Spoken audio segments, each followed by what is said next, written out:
वो हैं, वो हमारे पास ही हैं, वो हमारे इतने पास हैं कि हम उनका एहसास ही कर सकते हैं, उनको देख नहीं सकते हैं, क्योंकि हमारे पास वो शक्ति नहीं है, हमारे पास वो बहुआयामी साइट नहीं है।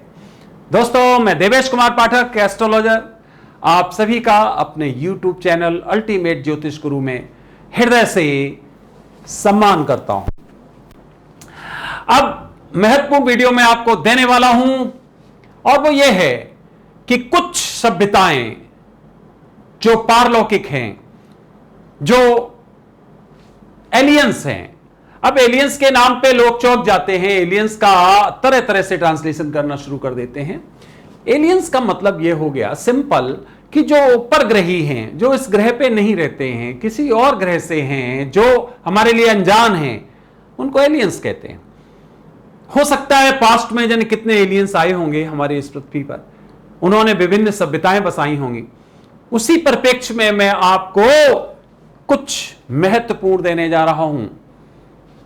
मैंने आपको बताया था कि मैंने जो देखा, जो सबकॉन्शियस माइंड के थ्रू नोट किया, जो मैंने दृश्य देखे, उनको मैंने अपने लॉजिकल, अपने मेंटल जो हमारा स्तर है उसके अनुसार ट्रांसलेट किया।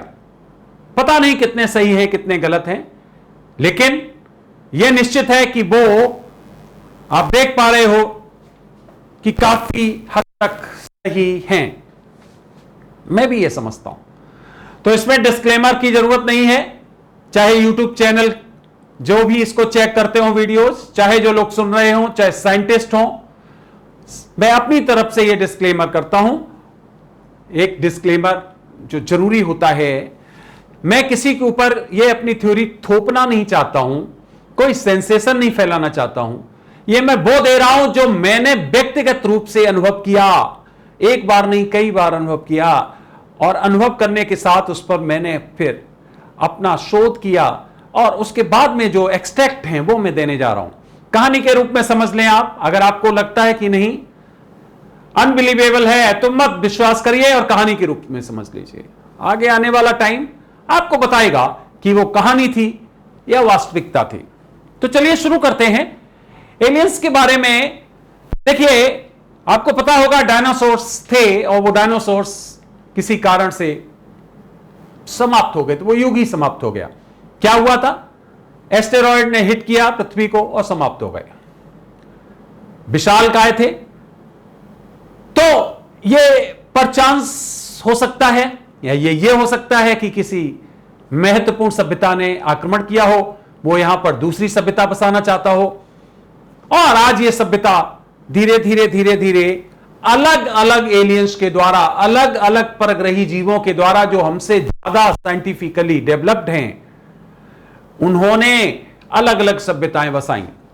आज हमारी यह सभ्यता भी किसी एक ग्रुप ने बसाई होगी एलियंस। जिस तरह से आज हम अलग अलग प्लैनेट्स पे जाने का विचार कर रहे हैं, गैलेक्सी में जाने का विचार कर रहे हैं, अपने तरह तरह के यान छोड़ रहे हैं। अब जब हमें वहां पर जगह मिलेगी कोई ऐसी जिस पर हम निवास कर सकते हैं, तो हम वहां के लिए एलियंस हो गए। अब वहां पर मान लीजिए कोई छोटी सभ्यता निवास कर रही हो, तो हम क्या करेंगे?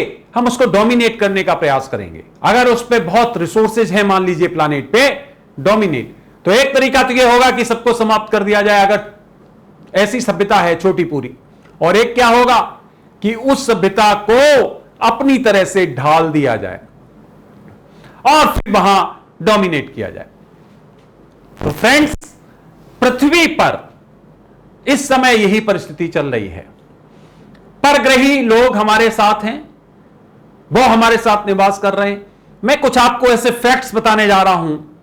डरने की जरूरत नहीं है, सेंसेशन की जरूरत नहीं है। मैं वही आपको बताऊंगा एग्जैक्टली जो मैंने एक बार नहीं कई बार देखा है, और उसके रिजल्ट्स मैं सामने देखता हूं, तो मुझे अपने उस सबकॉन्शियस माइंड द्वारा देखे गए सभी सीन्स, सभी चित्रण बिल्कुल सटीक प्रतीत होते हैं।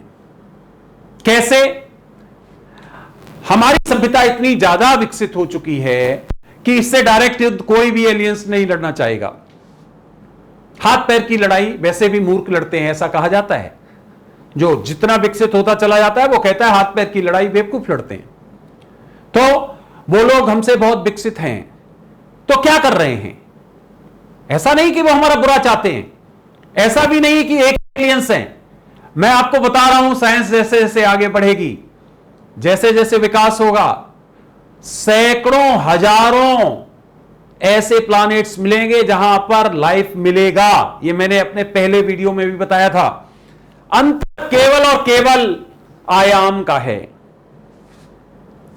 1D, 2D, 3D, 4D अलग अलग आयाम हैं, जो कि 10 आयाम माने जाते हैं। 10 आयाम, उसमें से 7 आयाम जानकारी में होते हैं और 3 जो होते हैं वो सुपर पावर के लिए होते हैं।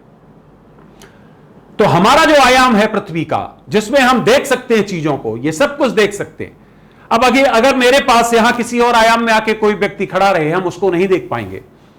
जैसे कि वायरस, बैक्टीरियास, जैसे कि कोई और एलियंस, वो अलग आयाम में काम करते हैं। आपने देखा होगा कई बार कि एलियंस दिखाई दिए और उनका एक विशेष तरह का यान दिखाई दिया और बाद में वो यान एकदम गायब हो जाता है, वहीं से पता ही नहीं चलता है।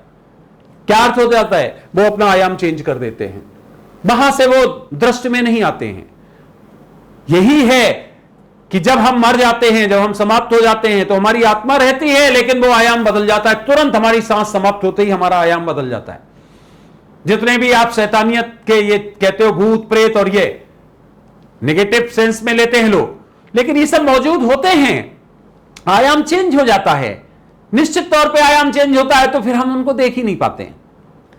यही है कि अलग अलग प्लैनेट्स के प्राणी मौजूद हैं और वो धीरे धीरे यहां पर अपने अनुसार चेंजेस करने का पूरा पूरा प्रयास कर रहे हैं। तो मैंने बताया डायरेक्ट लड़ाई नहीं हो सकती है, मिसाइल टेक्नोलॉजी और उससे नहीं हो सकती है, क्योंकि एलियंस कहां से लाएंगे? वो आपकी टेक्नोलॉजी को बिल्कुल जैम तो कर सकते हैं, आप उसे यूज नहीं कर पाएंगे, एक अलग मैटर हो गया, लेकिन वो तो लड़ना ही नहीं चाहते हैं ना, वो तो बुद्धि से काम करना चाहते हैं। फिर क्या कर रहे हैं? चलिए बताते हैं हम आपको। सबसे पहले तो मैं यह बताता हूं कि वो कौन से क्षेत्र हैं जिनमें उनका निवास है, जहां वो एक्टिव हैं। ये मैंने अपने कॉमन सेंस से, लॉजिकल सेंस से डिसाइड किए हैं। उनके 16 क्षेत्र डिसाइड किए हैं पृथ्वी पर। आज मैं आपको 4 महत्वपूर्ण क्षेत्र बताने जा रहा हूं, जहां पर निश्चित तौर पर उनकी पूरी उपस्थिति रहती है और उन्होंने वहां पर अपना डेरा डाल रखा है, आना जाना उनका है। चलिए बता देता हूं मैं पहले 4 क्षेत्र आपको। पहला क्षेत्र, ध्यान से देखिए आप, this one, the most important, ध्यान दो, ये वाला पॉइंट जहां से आप देख पा रहे हैं कि ये ऊपर की रेखा निकल रही है, जिसको कर्क रेखा कहते हो, 2312, यस, ये वाला क्षेत्र जो आप देख रहे हो, दिस पॉइंट क्या है इसका अगर हम लेटीट्यूड और लॉन्गिट्यूड आपको दे दें तो 25 से 71 के बीच में ये वाला क्षेत्र पूरा का पूरा। दूसरा क्षेत्र, तुरंत आ जाइए, लैटिन अमेरिकन कंट्रीज में, साउथ अमेरिका में अमेजन का जो जंगल है उसमें इनकी बहुत प्रभावी एंट्री है। और ये जो क्षेत्र है, यहां से ये दूसरे ग्रहों पर भ्रमण कर सकते हैं। ध्यान रखिए कि इस पर्टिकुलर क्षेत्र में यहां से अगर शुरू करें पृथ्वी से, तो ऊपर मींस जब आप जाएंगे अंतरिक्ष में, तो अंतरिक्ष में भी आपको ग्रेविटेशनल फोर्स में अंतर मिलेगा। इन्होंने अपने पूरे क्षेत्र को, जो यहां से निकलने का और आने का क्षेत्र है, मेन क्षेत्र इनका यही है, उस क्षेत्र को पूरी तरह से संरक्षित कर रखा है। और आप देखिए इस बात को, कभी भी अगर हमारे कोई भी विमान या कोई भी उस पर्टिकुलर एरिया से गुजरेंगे तो उनकी क्षमता पर फर्क पड़ेगा और वो नष्ट भी हो सकते हैं। ग्रेविटेशनल फोर्स में अंतर होगा, ग्रेविटाइज करेंगे, ये कई तरह की चीजें इनके कारण होंगी। तो एक तो ये पूरा अमेजन का क्षेत्र जो मैंने बताया, दूसरा ये क्षेत्र जो बताया, तीसरा तुरंत हिमालय में आ जाइए। हिमालय का क्षेत्र, यस, ये तिब्बत आप देख रहे हो, ये तिब्बत का, ये हिमालय का पूरा क्षेत्र, इसमें कुछ क्षेत्र इनके खास बने हुए हैं। आज भी हम लोग वहां जा नहीं सकते हैं, जाएंगे भी तो दिखेंगे नहीं, लेकिन ऐसे क्षेत्र मिलेंगे जहां पर आपको लगेगा कि सैकड़ों सालों से कोई पहुंचा ही नहीं है। ये उनके क्षेत्र हैं। और चौथा महत्वपूर्ण क्षेत्र जो मैं आपको बताने जा रहा हूं वो है ये सदर्न साउथ पोल, जिसको आप कहते हो दक्षिणी ध्रुव का क्षेत्र, दक्षिणी ध्रुवीय क्षेत्र। वहां पर अगर एक्सकेवेशन किए जाएंगे तो इनके अवशेष जरूर मिलेंगे। इनको तो नहीं देख पाएंगे हम, लेकिन हां ये जरूर है कि ये हमारे ऊपर जैसे चाहें वैसे एक्शन ले सकते हैं, क्योंकि ये अलग आयाम में होंगे। ये हमें देख सकते हैं, हम इनको नहीं देख सकते।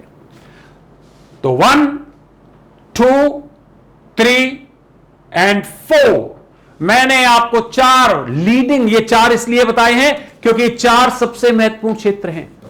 अगर विज्ञान में, अगर वैज्ञानिक रूप से हम इतने परिवर्धित हो गए हैं, परिष्कृत हो गए हैं, डेवलप्ड हो गए हैं, तो इन 4 क्षेत्रों को विज्ञान जरा जांच के देख ले, पता चल जाएगा कि निश्चित तौर पर यहां एलियंस की मौजूदगी है। जो साइंटिफिक पैरामीटर्स हैं उनसे आप टेस्ट करके देख लीजिए। ये चारों क्षेत्र जो मैंने आपको बताए हैं, ये क्षेत्र जिसको आप जो है महत्वपूर्ण कहते हो, एक क्षेत्र बरमूडा ट्रायंगल भी कहते हो जिसको, ये पूरा का पूरा क्षेत्र जो आप है, ये है आपका मियामी है। यहां से जो बनता है पूरा ट्रायंगल, एक तो ये क्षेत्र हो गया, एक अमेजन का क्षेत्र हो गया, तीसरा हिमालय का क्षेत्र हो गया, और चौथा साउथ पोल का क्षेत्र हो गया। यहां पर अगर साइंटिफिक रिसर्च ईमानदारी से की जाए तो पता चल जाएगा कि इन लोगों के यहां स्थायी रूप से निवास हैं। अब मैंने क्या अपने सबकॉन्शियस माइंड के थ्रू देखा या मुझे दिखाया गया, मैं आपको वो बताने जा रहा हूं जो कि बहुत ही महत्वपूर्ण है। इतना महत्वपूर्ण है कि आपके रोंगटे भी खड़े हो जाएंगे। आप कहेंगे अच्छा ये इतना जबरदस्त काम चल रहा है, इतना जबरदस्त चेंज। चलिए बताते हैं। देखिए इसमें जो महत्वपूर्ण काम चल रहा है, यहां पर हजारों लाखों की संख्या में मैंने अपने सबकॉन्शियस माइंड से देखा कि लोग औंधे पड़े हुए हैं, औंधे लेटे हुए हैं। हम लोग ऐसे लेटते हैं, वो औंधे लेटे हुए हैं, और उनका ये पूरा स्पाइनल का पार्ट खुला हुआ है, शरीर खुला हुआ है उनका, जैसे ऑपरेशन में होता है, कोई बड़ा ऑपरेशन होता है वो। क्या इससे हमने लॉजिक लगाया, क्या जिस्ट लगाया, और महत्वपूर्ण जगह कुछ ऐसी थी जहां लग रहा था कि ये यहां पर ऑपरेशन चल रहा है। क्या था वो? 3 महत्वपूर्ण पॉइंट मैंने नोट किए। पहला, हमारे डीएनए सिग्नेचर्स चेंज किए जा रहे हैं। बहुत ही महत्वपूर्ण पॉइंट है। हमारे डीएनए सिग्नेचर्स चेंज किए जा रहे हैं। डीएनए एंड आरएनए, जब ये मैं बोल रहा हूं तो निश्चित मानिए कि थ्रेट्स बढ़ रही हैं मेरे ऊपर, अनडाउटेडली। बट कोई बात नहीं, मैं वादा कर चुका हूं, yes I will let you know कि मैंने क्या देखा, मैंने क्या महसूस किया, मैंने क्या लॉजिकल अपना सिद्धांत। हो सकता है कि मैं जो कुछ लॉजिक से निकाल रहा हूं वो 100% सत्य हो सकता है मैं जो निकाल रहा हूं वो मेरे केवल और केवल सबकॉन्शियस माइंड का धोखा हो, जो कि होता नहीं है। तो मैंने क्या पहला लॉजिकल पॉइंट क्या निकाला कि हमारे आरएनए और डीएनए सिग्नेचर्स चेंज किए जा रहे हैं। अब भौगोलिक रूप से इस चीज को समझिए, फिजिकली समझिए। जब डीएनए चेंज होगा तो क्या होगा कि हमारा जो अभी तक चलता चला रहा है मानव जीवन का, उसमें परिवर्तन होगा। अब उसमें क्या चेंज हो रहे हैं वो हम आपको आगे अभी बताने वाले हैं कुछ। दूसरा, हमारे स्पर्म चेंज किए जा रहे हैं, स्पर्म में मिलावट की जा रही है। जिस तरह से किसी में मिलावट होती है, दूध में, दही में, मक्खन में, किसी में भी लिक्विड में, ठीक उसी तरह हमारे स्पर्म में मिलावट की जा रही है। यह क्यों हो रहा है? इस पे भी चर्चा करेंगे। तीसरा यह है कि new species of flora and fauna develop की जा रही हैं। इसका मतलब है वनस्पतियों की और जानवरों की विशेष किस्में तैयार की जा रही हैं। आप कभी कभी ताज्जुब में पड़ जाते होंगे कि कोई विशेष तरह का पक्षी, कोई विशेष तरह का जानवर सामने आ गया जो कभी पहले नहीं देखा गया। तो ऐसे कोई जानवर अस्तित्व में आ सकते हैं जो ये पुराने जानवरों को खा जाएं, मार दें, इतने भयानक हो सकते हैं वो कि वो इनको सबको खत्म कर दें। इस तरह के चेंजेस हो रहे हैं और वनस्पतियां चेंज हो रही हैं। वनस्पतियों का मतलब क्या हो गया? विशेष तरह के बीज बनाए जा रहे हैं, सीड्स। वो बीज जो होंगे वो जब हम उनका उत्पादन खाएंगे तो हमारे ऊपर कई तरह के फर्क पड़ने वाले हैं। चलिए, न्यू स्पेसीज ऑफ एनिमल्स बता ही चुका हूं आपको, तो ये महत्वपूर्ण पॉइंट आप समझ गए। डीएनए, आरएनए, इसी के साथ स्पर्म, फ्लोरा एंड फौना। ये एक बहुत लंबी प्लानिंग है, ये एक छोटी प्लानिंग नहीं, ये बहुत लंबे समय से चल रही। अब इनका थोड़ा थोड़ा सा विवेचन करते हैं। बहुत ज्यादा विवेचन एक वीडियो में नहीं हो पाएगा, ये मुझे पूरी सीरीज देनी पड़ेगी। मैं आपको बता रहा हूं ऐसा क्यों कर रहे हैं। अब देखिए, जब डीएनए को चेंज किया जा रहा है, आरएनए सिग्नेचर्स चेंज किए जा रहे हैं, तो ये जो सभ्यताएं हैं, ये जो एलियंस हैं, अलग अलग प्लैनेट से इनका सोर्स होगा। तो ये क्या है कि जब हम मानते हैं, मान लीजिए धर्म, कोई भी पृथ्वी के लोग कोई 4 या 5 या 6 धर्म मानने वाले हैं, ये डीएनए और आरएनए चेंज करके हमारी मानसिकता को, हमारे उन विचारों को, हमारे संस्कारों को बदल देंगे। हम ईश्वर को मानते हैं, एक सत्ता को मानते हैं, ये उसको बदल देंगे। ये एक नई सत्तात्मक व्यवस्था की स्थापना की बात करेंगे जिसमें ईश्वर कुछ नहीं होता है। ये कुछ साइंटिस्ट को ले लेंगे जो डोमिनेट रोल अदा करेंगे, जो बहुत महत्वपूर्ण यहां पर डिस्कवरीज करेंगे, कई इन्वेंशंस करेंगे और उनको उसी तरह की प्रकृति का बना देंगे जो आमतौर पर भगवान को, ईश्वर को, या जो हमारी पुरानी जितनी भी एस्टेब्लिश्ड मान्यताएं हैं उनको गालियां देंगे। क्यों? क्योंकि इनको नई एक व्यवस्था स्थापित करनी है, एक नया धर्म लाना है, एक नया कल्ट स्थापित करना है। वो इसी के बाद हो सकता है। जब तक इसमें ताकत रहेगी, स्ट्रांगनेस रहेगी, आस्था रहेगी, तब तक लोग स्विच ओवर नहीं करेंगे दूसरे में। तो यह काम हो रहा है कि जाने माने जो लोग हैं उनके ये चेंजेस किए जा रहे हैं। कैसे किए जा रहे हैं यह भी बताने वाला हूं मैं। दूसरा पॉइंट, अब जो सीड्स बताया मैंने आपको, जो बीजों का, वनस्पतियों का, वो कैसे होंगे? वो ऐसे होंगे जो मानव जाति के लिए नुकसानदायक होंगे। आप उन बीजों को बोइए और उनकी जो फसल है उसको खा लीजिए, आपके शरीर में तरह तरह के विकार पैदा होने लगेंगे। उनको जनसंख्या को समाप्त करना है। जनसंख्या जो इतनी है, युद्ध से वो जानते हैं कि हम इनको एक साथ समाप्त नहीं कर सकते हैं। अगर एक साथ समाप्त करने का प्रयास किया तो पृथ्वी समाप्त हो सकती है। मान लीजिए एस्टेरॉयड उस समय का उल्कापात जो इन्होंने किया था, अगर उससे बहुत भारी करना पड़ेगा, क्योंकि उस समय तो पर्टिकुलर क्षेत्र में डायनासोर्स रहते थे, आपने उनको खत्म कर दिया। बट अब तो पूरी पृथ्वी पर मानव है, मानव के द्वारा बनाई हुई परिष्कृत पूरी टेक्नोलॉजी है, तो डायरेक्ट नहीं लड़ सकते हैं। तो कैसे? अगर मान लीजिए उससे आक्रमण करेंगे, कोई इस तरह का जिसको उल्का कहते हो, उससे करेंगे तो पूरी पृथ्वी समाप्त हो सकती, तो फिर फायदा क्या रहा? वो भी इस पर निवास नहीं कर पाएंगे। तो इसलिए इनको एक प्लानिंग के तहत खत्म करना है, इनके कल्ट को चेंज करना है, इनके मेंटल थॉट को चेंज करना है और उसके बाद में एक नई व्यवस्था को स्थापित करना है। तो अब क्या है? दूसरी चीज यह हुई कि ये ऐसे बीज नए उन्हीं में चेंज करके बनाए जा रहे हैं जिससे कि जब उसकी फसल उगेगी तो मान लीजिए कि आपको कई विपरीत रिजल्ट्स का सामना करना पड़ेगा।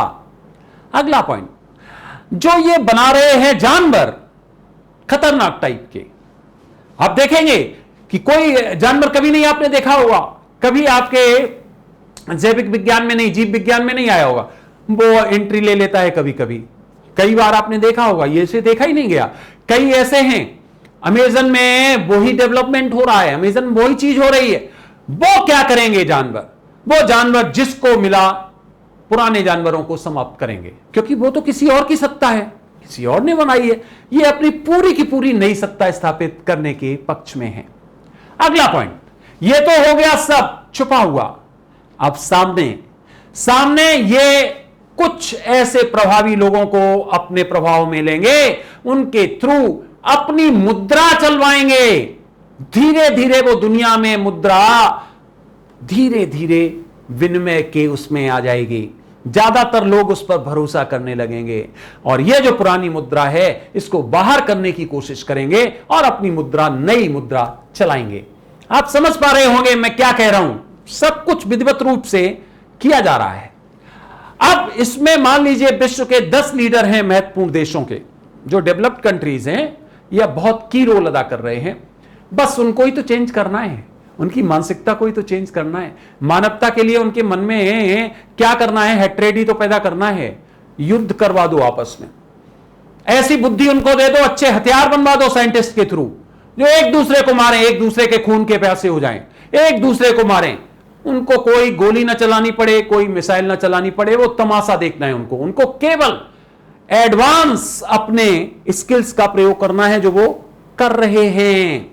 तो मुद्रा भी अपनी हो गई, नई व्यवस्था हो गई, नया राजा आएगा, नए तरह के अपने नियम बनाएगा, नए भगवान देगा, वही भगवान होगा, नए तरह की पूजा प्रथा देगा, सब कुछ नया सिस्टम होगा। आप देख रहे हो जो मैं बता रहा हूं उसकी घटनाएं काफी हद तक, अब नोट करिए अगर नहीं की हैं, वैसी आपके सामने आएंगी, जहां पर व्यक्ति पुराने जो आपके जो नैतिक सिद्धांत हैं, जो हमें जिसने भी बसाया था, जिसने हमें दिए थे, उनका काउंटर हो रहा होगा, उनका बिल्कुल विरोध हो रहा होगा, उनसे इतर हो रहा होगा। आज कई चीजें आपके सामने आ रही होंगी कि कुछ वनस्पतियां ऐसी जो विषैली अस्तित्व में आई, कहां से आई, ये घास और ये कई चीजें जिनका काम ही है विष फैलाना, कहां से आई, किसने बनाई। तो ये सब काम चल रहा है। अब वो स्पर्म की जो बात मैंने बताई थी उस पर आते हैं। वो स्पर्म में क्या है कि वो भौगोलिक रूप से जो मैंने डीएनए, आरएनए और स्पर्म तीनों को एक जगह ले लेते हैं, उससे हमारे पूरे के पूरे जीन्स चेंज हो जाएंगे, हमारी मानसिकता चेंज हो जाएगी और हम जो बोलेंगे वो बोलेंगे जो पुराने लोगों को लगेगा ये क्या बोल रहे हैं भाई, ये तो कहीं पढ़ाई नहीं, कहीं शास्त्रों में ही नहीं है, कुछ नहीं, लेकिन बोलेंगे, नई जनरेशन वो बोलेगी। तो वो चेंज किया जा रहा है धीरे धीरे। उनमें जो गुण होते हैं उनको कम करके दोष पैदा किए जा रहे हैं, जिससे कि लोगों की आयु कम होती चली जाएगी, उनकी हाइट कम होती चली जाएगी, शरीर बीमार रहेंगे, प्रजनन शक्ति कम होती चली जाएगी। अब आप देखते जाइए इनफर्टिलिटी रेट बढ़ रहा है, अभी और बढ़ने वाला है। ये इस तरह से जो मैंने बताया आपको, 2 महत्वपूर्ण सिद्धांत डीएनए, आरएनए और स्पर्म, उसमें परिवर्तन किया जा रहा है, ओवरऑल चेंज करने का विचार है, मंसूबा है। जो भी अब ये होता कैसे है, आप सोच रहे होंगे आखिर ये होगा कैसे भाई, किस तरह से। तो यस, वही आयाम वाली बात है, आ जाइए लौट के उसी पे। उनके पास इतनी एडवांस टेक्नोलॉजी है, जो भी की लोग होंगे, महत्वपूर्ण होंगे, उनको पता भी नहीं चलेगा और उनका ये सब कुछ चेंज हो जाएगा। उनके पास वो टेक्नोलॉजी है, उनको कुछ बहुत करने की जरूरत नहीं है। आप सोने जाओगे और आपका सब कुछ होके आपको पता ही नहीं चलेगा कि हमारा कब ये सब कुछ चेंज हो गया। तो सामान्य लोगों का तो करने की जरूरत नहीं है ना, अभी तो उन्हें मेजर चेंजेस करने हैं। तो इस तरह की परिस्थितियां चल रही हैं। ये मैं आपको वो बता रहा हूं जो मैंने प्रत्यक्ष रूप से देखा है और अपने रूप से ट्रांसलेट किया है, और जब उसको मैंने परिणाम से मिलाया, जो परिणाम आ रहे हैं, तो वो बिल्कुल सटीक बैठ रहा है। ऐसे वीडियोस, ऐसे वृतांत निश्चित तौर पर लोगों को सोचने को मजबूर करते हैं कि वास्तव में रिजल्ट्स तो एकदम इनवर्स हो रहे हैं। ऐसा क्यों हो रहा है, क्या कारण है? तो कारण यह है कि कोई दूसरी सत्ता हम पर कब्जा करना चाहती है, और वो शायद हो सकता है कि पता भी न चले, हमें पता भी न चल पाए क्योंकि धीरे धीरे धीरे धीरे वो पूरा का पूरा सिस्टम ही ऐसा कर देंगे, हमें पता ही नहीं चलेगा। हम तो समझेंगे ऐसा ही होगा, समय बदल गया। हम बोलेंगे अरे भाई कलयुग आ गया, हम कहेंगे भाई समय बदल गया। पहले तो ऐसा नहीं होता था, लेकिन अब ऐसा हो रहा है। तरह तरह के वायरस अस्तित्व में आएंगे जिनकी कोई दवा नहीं होगी। आप देख लीजिए, अभी ये आया है कोविड, दुनिया में इसने तबाही मचा दी। तो ये किसी के माध्यम से, किसी साइंटिस्ट के थ्रू बनवाया गया, उसको उसी तरह की बुद्धि दी गई, उसको उसी तरह से स्किल्स दिए गए और उसको माध्यम बना के बनवा दिया गया। ये तो डायरेक्ट भी हो सकता है, तरह तरह के हथियार जो कि डिस्ट्रक्शन करें, लार्ज स्केल पर करें। तो इस तरह की चीजें जो मैंने महसूस की वो मैं आपको यहां पर वर्णित कर रहा हूं। आगे मैं हो सकता है कई वीडियोस दूंगा और फिर अपनी पुस्तक में तो मैं बहुत विस्तार से लिखने वाला हूं कि मैंने क्या क्या देखा, उसके इन्फ्रेंस क्या क्या हो सकते हैं। कुछ लोग निश्चित तौर पे, कुछ लोग जो बहुत विद्वान होंगे वो इन बातों को सुन के कह रहे होंगे अरे बचपने की बातें, फिर कहेंगे अरे कुछ नहीं, बनी बनाई बातें, फिर कहेंगे नहीं ये ऐसा हो ही नहीं सकता है, फिर कहेंगे ये स्पेकुलेटिव है, इमेजिनेटिव है। भरोसा नहीं करना चाहेंगे क्योंकि बहुत बुद्धिमान है। यही तो चाहती है दूसरी जो सत्ता है, वो यही तो चाहती है कि हम बगैर लोगों को बताए, बगैर लोगों को महसूस हुए और इतना बड़ा चेंज कर दें कि किसी को पता भी नहीं चले। पैरेलल मुद्रा चलेगी उनकी, बल्कि इस मुद्रा से ज्यादा कीमती होगी। पैरेलल उनके ऑर्डर्स चलेंगे, पैरेलल उनकी एक ऐसी सत्ता चलेगी जो विश्व में एक अलग सत्ता स्थापित करने की बात करेगी, जिसको न्यू वर्ल्ड ऑर्डर आप कह सकते हो या कुछ और नाम दे सकते हो। और वो एक पूरा का पूरा एक गैंग है, एक ग्रुप है जो ये काम करेगा और बाकायदा उनके लोग बारी बारी से आएंगे पटल पे और उस तरह से काम करेंगे। तो वो विकास भी करेंगे, ऐसा नहीं केवल विनाश, लेकिन हां इस सभ्यता का विनाश करते हुए अपना विकास करेंगे, क्योंकि आगे उन्हें ही यहां सरवाइव करना है, उन्हें अपना कल्ट बनाना है, उन्हें अपना रिलीजन बनाना है। एक नया रिलीजन अस्तित्व में आएगा जो उनके तरह का होगा, जो पुरानी मान्यताओं को नहीं मानेगा। एक नई तरह की व्यवस्था आएगी, नया इकोनॉमिक ऑर्डर आएगा, नए तरह के हथियार होंगे, नए तरह की व्यवस्थाएं होंगी। वो सब निश्चित तौर पे आप समझ लीजिए प्रोसेस चल रहा है और ये प्रोसेस शायद इतना आगे बढ़ गया है कि इसको रोकना मानव जाति का तो कम से कम बस में नहीं है। इसके लिए कोई अवतार ही जब आए तो भले ही टेक ओवर कर पाए, लेकिन वो हम और आप देख नहीं सकते हैं, क्योंकि वो फिर एक बार वही बहुआयामी एक्टिविटीज हैं, हमारे बस का नहीं। हम तो वही देख सकते हैं जो देख सकते हैं। हम बहुत कमजोर हैं, मानव बहुत कमजोर है, केवल एक आयाम महसूस कर सकता है और किसी आयाम में वो देख नहीं सकता है। तो इतने ग्रह और इतने उपग्रह जहां पर जीव हैं, जंतु हैं, जहां तरह तरह की सभ्यताएं हैं, लेकिन हम आज भी कहते हैं नहीं, हमारे अलावा कोई नहीं ब्रह्मांड में। कितनी बेवकूफी की बात है, कितनी निराधार बात है। क्यों भाई, जब ब्रह्मांड में एक तरह का तत्व लाखों करोड़ों जगह मिलता है, चाहे कोई भी तत्व ले लो, तो मानव में ऐसा क्या है कि जो केवल पृथ्वी पर मिलेगा? मानव सभ्यता, जीव जंतु या जिसको लिविंग बीइंग कहते हो, वो केवल पृथ्वी पर मिलेगा। कितनी बड़ी बेवकूफी है। लेकिन कोई बात नहीं, सब धीरे धीरे समझ में आने वाला है। मैं अपने पहले वीडियोस में बता चुका हूं कि इसी 10 वर्ष में हम कुछ नए ग्रहों पर जाएंगे, बसेंगे, वहां के बारे में जानेंगे और हमें कई सभ्यताओं के बारे में पता चलने वाला है। मैं बता चुका हूं। तो इस वीडियो में इतना ही। अगला वीडियो, मन तो होता है आपको और वर्णन देता रहूं, लेकिन हमारी बाध्यताएं होती हैं, वीडियो का एक टाइम होता है। अब इससे ज्यादा मैं इसको एक्सटेंड नहीं कर सकता। अगला वीडियो मैं आपको फिर दूंगा। जिनको भरोसा है, जिनको लगता है हां ऐसा हो रहा है, उनके लिए ठीक है। जिनको नहीं लगता है वो कृपया इस तरह के वीडियो ना देखें, कोई प्रॉब्लम नहीं। तो दोस्तों, ये वीडियो आपने देखा उसके लिए बहुत बहुत धन्यवाद। अगला वीडियो फिर मैं आपको बहुत जल्दी ही किसी महत्वपूर्ण विषय पर देने वाला हूं। तैयार रहिए, जुड़े रहिए। चैनल सब्सक्राइब नहीं किया है तो प्लीज अभी सब्सक्राइब करिए, शेयर करिए, अच्छा लगता है तो लाइक करिए और अगले वीडियो का इंतजार करिए। ओम नमः शिवाय।